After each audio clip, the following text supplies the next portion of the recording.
Labor Day is just around the corner, literally a week or so away. And once we turn that calendar page, the March to November's midterm elections will put the nation's economic policies on the front burner in campaign ads, news stories, campaign flyers, and more. We need you to join the NCPA's March to the Midterms, featuring private sector free market solutions that are more important now than ever before. Solutions that create jobs and mend our ailing economy, solve the crisis on our southern border, and stop the spiral in healthcare spending caused by Obamacare. Take jobs, for instance. Economic recovery has been sluggish, to say the least. NCPA distinguished fellow Bob McTeer told CNBC that the problem is productivity. Not lack of worker productivity, but a lack of workers. And this has been the case for several years. 11, 12, and 13, it grew only about 0.75%. It declined 4.5% in the first quarter and only rebounded 2.5% in the second. Then you've got your labor force participation rate, which is at a 36-year low at, I believe it's 62.9. You've got the employment population ratio at an all-time low these last few months at around 59. We've got more and more people riding in the wagon and fewer people pulling it. So we have workers producing not so much every year, so much more, and then we've got fewer workers. We're all getting older, and we're not replacing our population so much right now. All right. One thing we need to do, we need some immigration reform to get some new workers in here. NCPA senior fellow Pam Villarreal also told Brett Baer of Fox News Channel's special report that in addition, there is a wage gap in the jobs that are, quote, recovered. A lot of the growth has occurred in retail, food service, hospitality.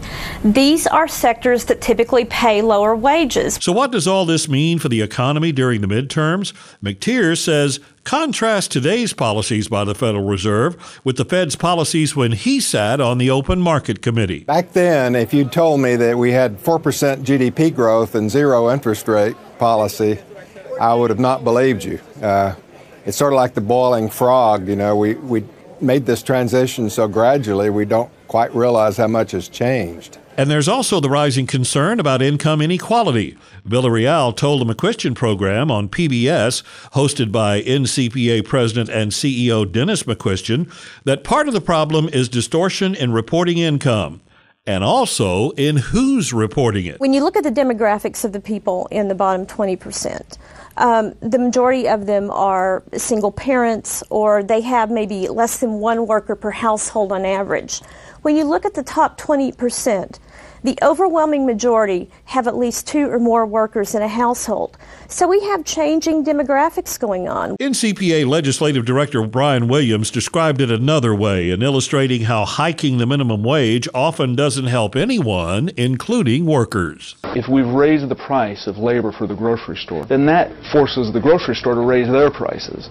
And so when a low-income person goes to the grocery store to shop, now all of a sudden they are faced with increased prices. Then there's the rising cost of health care, mostly brought on by the ever-changing regulations in Obamacare.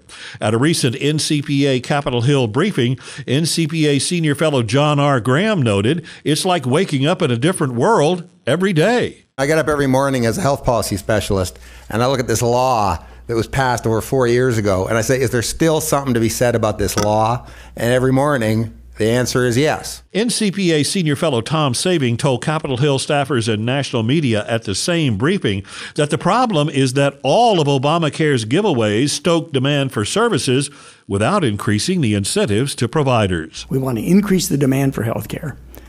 Now, we also want to reduce the amount we're spending on it. Well, how do we do that? How does that work? We're going to have more demand, and how do we make total expenditure smaller? Prices have got to get lower, and they have to get lower by more than we've increased demand. How's that going to work? Well, it works in the typical way that this is usually done.